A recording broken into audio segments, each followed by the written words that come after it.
Selanjutnya kita akan merilis terkait dengan Indeks Pembangunan Manusia ataupun IPM Provinsi Bali tahun 2020. Seperti kita tahu bersama bahwa IPM ini merupakan suatu indikator yang sangat dinanti-nantikan ataupun yang sangat digunakan oleh pemerintah terkait dengan kebijakan-kebijakan di sektor-sektor terkait. Jika kita perhatikan, metode penghitungan IPM terdiri dari 3 komponen utama untuk menyusun indeks tersebut. Yang pertama ada dimensi umur panjang dan hidup sehat, di mana indikator yang kita gunakan adalah terkait data umur harapan hidup saat lahir ataupun UHH. Kemudian yang berikutnya adalah dimensi terkait standar hidup layak yang kita indikasikan dengan pengeluaran per kapita per tahun yang disesuaikan. Di sini terdapat 96 komoditas dari dimensi tersebut. Dan dimensi yang ketiga adalah terkait dengan pengetahuan yang kita indikasikan dengan angka harapan lama sekolah ataupun HLS dan rata-rata lama sekolah ataupun RLS untuk 25 tahun ke atas. Sehingga dari ketiga dimensi tersebut kita hitung, kita agregasikan untuk mendapatkan indeks pembangunan manusia dengan metode rata-rata ukur ataupun rata-rata geometrik. Nah, tentunya kita bertanya apa manfaat IPM? Karena begitu besar pengaruh data IPM tersebut. Yang pertama tentunya adalah terkait dengan ukuran keberhasilan, di mana IPM merupakan indikator untuk mengukur keberhasilan dalam upaya membangun kualitas hidup manusia. Dalam hal ini adalah masyarakat dan penduduk satu wilayah. Ukuran keberhasilan inilah yang menyangkut bagaimana keberhasilan suatu wilayah ataupun pemerintah dalam membangun kualitas hidup manusia di wilayahnya. Kemudian manfaat kedua terkait dengan target pembangunan. Target pembangunan di sini IPM merupakan salah satu indikator oleh pemerintah dalam pembahasan asumsi makro di tingkat pusat dan daerah. Kemudian manfaat IPM sendiri yang lain adalah terkait dengan besaran dana alokasi umum. Di sini angka IPM akan dijadikan salah satu alokator ataupun pembagi dalam penentuan DAU. Dan manfaat yang berikutnya terkait dengan dana insentif daerah.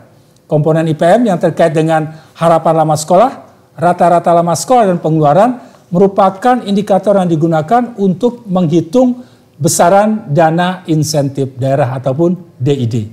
Inilah 4 manfaat IPM yang sangat dinantikan oleh pemerintah ataupun dari masyarakat sendiri.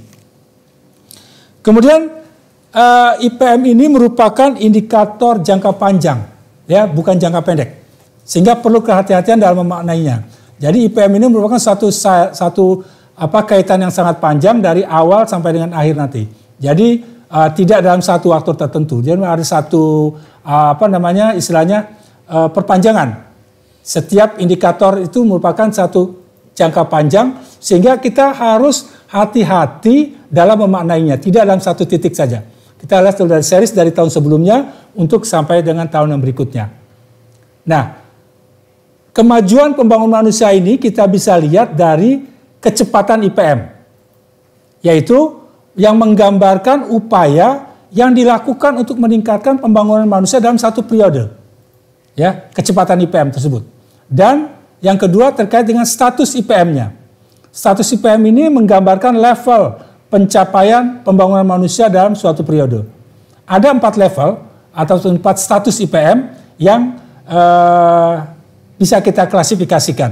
Yang pertama, IPM sangat tinggi, di mana angkanya mencapai di atas 80. Kemudian IPM-nya tinggi antara 70 sampai dengan 80, IPM sedang antara 60 sampai dengan 70, dan IPM rendah yang itu IPM yang mencapai angka di bawah 60. Nah, kecepatan IPM dan status IPM inilah yang bisa kita ukur untuk menjadikan satu indikator bagaimana konteks pembangunan manusia telah diupayakan ataupun dilakukan dalam suatu wilayah. Bagaimana terkait dengan angka IPM Bali pada periode tahun 2010 sampai dengan 2020. Kita lihat pada satu dekade terakhir ini, pada kondisi tahun 2020 IPM Bali mencapai 75,50 yang artinya kategorinya berstatus tinggi, ya 75 karena di atas di antara 70 dan 80. Kita lihat perkembangannya dari tahun 2020. Kita lihat angka IPM Bali menunjukkan tren yang sangat positif ataupun naik. Walaupun memang kalau kita perhatikan angka pertumbuhannya agak bervariasi. Ya, kita lihat sini kalau kita lihat garis grafik yang berwarna kuning itu ada naik turun naik turun naik turun. Sementara kalau kita lihat diagram batangnya itu selalu naik. Artinya secara kumulatif ataupun secara angka IPM-nya naik, tetapi mungkin pertumbuhannya itu bervariasi. Seperti kita lihat di sini, kalau tahun 2019 IPM Bali 75,38. Sementara tahun 2020 75,50. Ya. Kalau kita lihat juga untuk angka pertumbuhan dari 2019 ke 2020 mencapai 0,16%. Ya. Dan ini angka ini mungkin pertumbuhannya memang sangat lebih rendah dibandingkan dengan pertumbuhan pada periode-periode sebelumnya. Kita lihat di sini angka yang paling tinggi itu adalah pada tahun 2011 ya, di mana 2010-nya 70,10, kemudian 2011 70,87, ada kenaikan 1,10%. Kemudian ini bervariasi, kenaikannya ada naik dan turun. Tetapi secara intinya adalah secara angka IPM Bali menunjukkan angka kenaikan yang terus-menerus setiap tahunnya. Nah, kalau kita lihat per dimensi dari 75,50 angka IPM tersebut, dimensi angka harapan hidup mencapai 72,13. Kemudian angka harapan lama sekolah 13,33 tahun ya, ini dalam satuan tahun, dan rata-rata lama sekolah 8,95 tahun. Ya, 8,95 sekitar SMP ya, SMA ya. Dan dimensi pengeluaran per kapita mencapai 13,929 juta rupiah. Ya, ini adalah 4 dimensi pengukur untuk komponen indeks pembangunan manusia Provinsi Bali tahun 2020. Kita lihat bagaimana tren komponen IPM Bali selama satu dekade terakhir dari 2010 sampai dengan 2020. Kita lihat untuk yang pertama dimensi umur harapan hidup, umur harapan saat lahir ya. Tahun 2020 mencapai pertumbuhan 0,19%.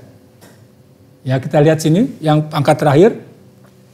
Secara umum dari tahun 2010 sampai dengan 2020 umur harapan hidup saat lahir menunjukkan angka yang naik ataupun positif. Kemudian dimensi harapan lama hidup, harapan lama sekolah, ya, dan rata-rata lama sekolah. Kita lihat yang berwarna kuning itu ada rata-rata lama sekolah, dan yang berwarna hitam harapan lama sekolah.